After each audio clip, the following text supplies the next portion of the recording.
Okay guys, Kenny here, Ken Small Engines. We're going to talk about 3-post and 4-post solenoids again, but really we're talking about 4-post solenoids, okay? And basically, I had a customer who called me up and said, Kenny, got a John Deere tractor. It's got a 4-post solenoid. Actually, this is a John Deere 4-post solenoid. And he said, I've replaced it and it keeps blowing the fuse out. The fuse that goes to it keeps blowing out. What am I doing wrong? Well, we talked a little bit and I gave him a couple of quick tests, and it turns out I said to him, where did you go to buy your 4-post solenoid? Did you go to a tractor dealer or did you go to an auto parts store? And he said he went to an auto parts store. Well, the mistake that was made at the auto parts store was the clerk didn't know the difference between a Ford 4-post solenoid and a tractor 4-post solenoid. In a tractor 4-post solenoid, you have your battery in and your battery out when the solenoid clicks on, okay? You have a positive coil side and a negative coil side. It doesn't matter which one. The coil's energized no matter which one.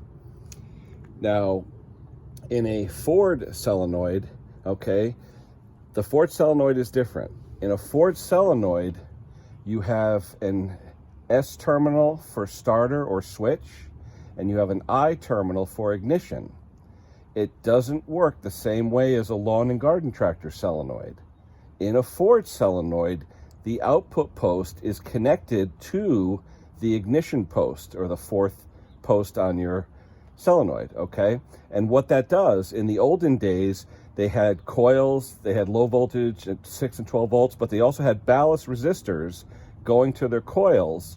So that way, as the car started up, the voltage going to the coil would gradually reduce from 12 volts to, say, 6 volts or 7 volts. It would put less stress on your points and it would put less stress on your coil. Problem is, when you're starting an engine, an older engine in the wintertime, you want a full 12 volts going to your coil. So in a Ford coil, imagine this is a Ford coil. It's not, but imagine it is. In a Ford coil, your starter switch would put 12 volts to this, okay? The coil inside is grounded to the case, so it automatically would click the two together when you put your power to that, okay? So what's happening is, remember, in a Ford solenoid, this post is connected to this post. That way, when you crank the engine in an old Ford or anything that used ballast resistor, you'd get full 12 volts. This would go to your ignition coil. It would help the engine start. Once you shut off the key into the run position, this is no longer being used, and it just runs off the ballast resistor using less voltage to keep your coil cooler and, you know, keep your points from burning as much because there's less voltage. So what this person did was he put a Ford coil onto a lawn and garden tractor, okay? The way the 4-post is supposed to work on a tractor, a lawn and garden tractor, is this is not ground, okay? The solenoid itself, the coil, both ends, one end and the other end, is here and here. So in order to activate this coil for your solenoid, you need power into one, ground into another. And the reason they use them like this is because safety switches.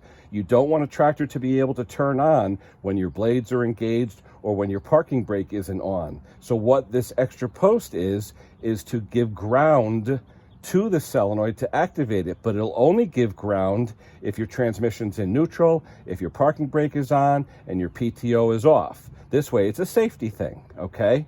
But in a Ford solenoid, this and this are connected. So what was happening is his switched lead that was coming into this post with a fuse, 10 amp fuse, every time he hit the switch, it was shorting out because he had this going to a ground to his safety switches, figuring it was the correct way to do it. Well, you have hot juice going in there. As soon as it hits ground, boom, it blows that 10 amp breaker or the 10 amp fuse in there, okay? So I said to him, test it. And he's, how do I test it? I said, well, put a meter on the post and put a meter on the terminal marked I. And if you do it with a garden tractor, here's a meter, all right? And I'll show you continuity.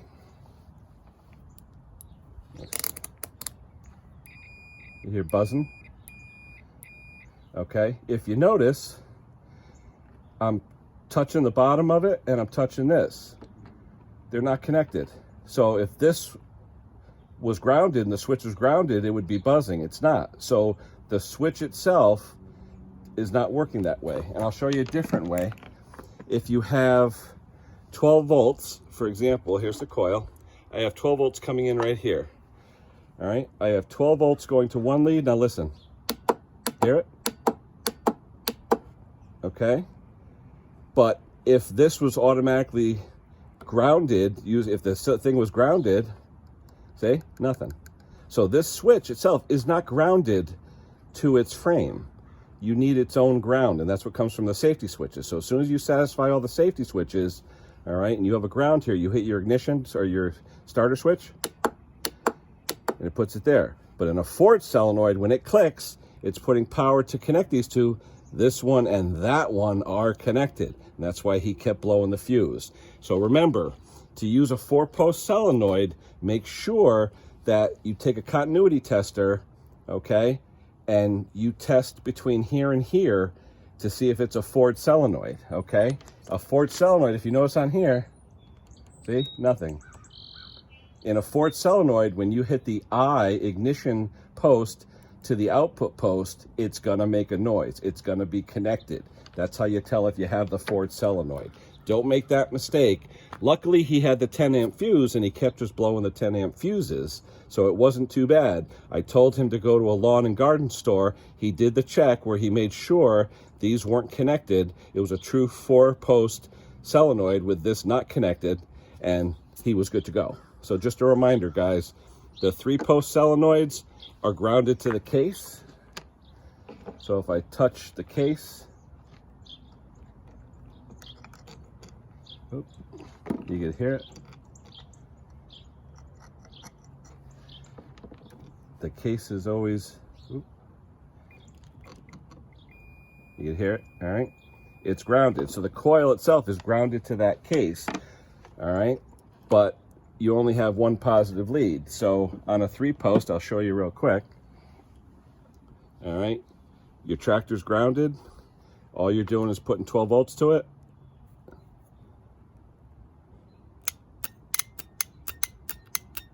Because the ground's already there. The ground is on your frame of the tractor. But on a 4-post solenoid, this is your ground, okay? It doesn't matter which one, but usually one's marked, on a Ford solenoid, one's marked S for starter, I for ignition. On a lawn and garden, they're generally not marked. It doesn't matter which one, because positive, negative, the solenoid's gonna activate. But make sure, on a 4-post Ford solenoid, make sure these aren't connected, because if they are, you're gonna blow the fuse going from your starter switch. Now, if your starter wire doesn't have a fuse, you're gonna melt a lot of wires in there. Make sure, guys, check it out. If you're having those problems, make sure before you even put it in that you have ground on here, and it just requires the one. And I'll test this one again to show you. If I made the assumption that this is a lawn and garden tractor solenoid, I made the assumption that the frame itself is grounded. Nothing, see? There's no ground for the coil. Coil's not gonna operate. You need the ground going to one of them and the positive going to another, okay? So that's how you'll know. All right, guys, that's it for now. I hope this helped you out. I know it helped that one viewer out. 4-post, 3-post, Ford solenoid versus lawn and garden solenoid. It'll get you in trouble if you don't know the difference. All right, guys, that's it for me. We'll talk to you soon.